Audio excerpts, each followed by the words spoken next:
Guarantee దరఖాస్తులను భద్రపరిచేందుకు trunk పెట్టెలను అధికారులు కొనుగోలు చేస్తున్నారు. ఈ మేరకు వార్డు, డివిజన్కు ఒకటి చొప్పున ట్రంక్ పెట్టెను కొనుగోలు చేయనున్నారు. అనంతరం గ్రామ సభల్లో తీసుకున్న అప్లికేషన్లను ఆ పెట్టెలో భద్రపరచాలి.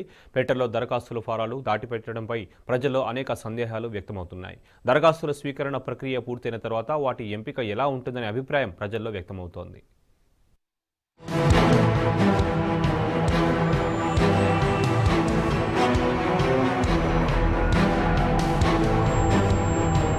కోటి ఆశలతో నిరుపేదలు కాంగ్రెస్ గ్యారంటీల కోసం చేస్తామంటున్న దరఖాస్తులను ట్రంకు పెట్టెల్లో భద్రపరిచారు. ఈ మేరకు పురపాలికకు ఉన్నతాధికారులు ఆదేశాలు జారీ చేశారు. కార్పొరేషన్లు, మున్సిపాలిటీల్లో ఒక్కో వార్డుకు ఒక్కో ట్రంకు పెట్టె చొప్పున కొనుగోలు చేసి దరఖాస్తులన్నీ వాటిలో భద్రపరచాలని సూచించారు. దీంతో ప్రస్తుతం అధికారులు ట్రంకు పెట్టెల కొనుగోళ్లపై దృష్టి సారించారు.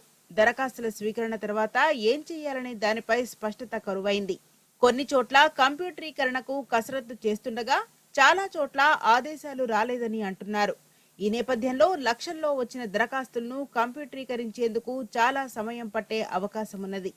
అందుకు పెద్ద ఎత్తున కంప్యూటర్ ఆపరేటర్లు కావాలి. అసలు కంప్యూటరీకరణకు ఒక నమూనానే లేదని ఓ అధికారి వెల్లడించారు. క్షేత్రస్థాయి పరిశీలనకు సైతం మరికొన్ని నెలల సమయం పట్టేలా ఉంది.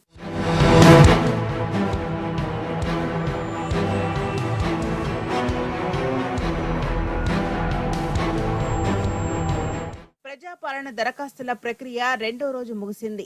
లక్షలాది దరఖాస్తులు కార్యాలయాలకు వచ్చి పడుతున్నాయి. ఈ నేపథ్యంలో వాటన్నిటినీ ట్రంకు పెట్టెలో భద్రపరచాలంటూ అధికారులు ఆదేశాలు జారీ అయ్యాయి.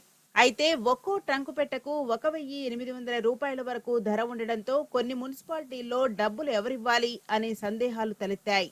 మరోవైపు దరఖాస్తుదారుడికి ముద్ర వేసి రసీదు ఇవ్వాల్సి ఉన్నందున కౌంటర్లకు అనుగుణంగా ముద్రలు కూడా లేవని శుక్రవారం కొత్త వాటికి ఆర్డర్ ఇచ్చామని హైదరాబాద్ శివార్ మున్సిపాలిటీకి చెందిన అధికారి ఒకరు తెలిపారు. మరికొన్ని చోట్ల ట్రంకు పెట్టెలు కొనుగోలు చేయకుండా దరఖాస్తులను ఒక గదిలో భద్రపరుస్తున్నారు. కంప్యూటరీకరణ జరిగే వరకు ఎంత సమయం పడుతుందో తెలియనందున ఆ ప్రక్రియ అంతా జరిగేలోపు కార్యాలయాల్లో దరఖాస్తులను కాపాడడం ఒక సవాలని అధికారులు అంటున్నారు.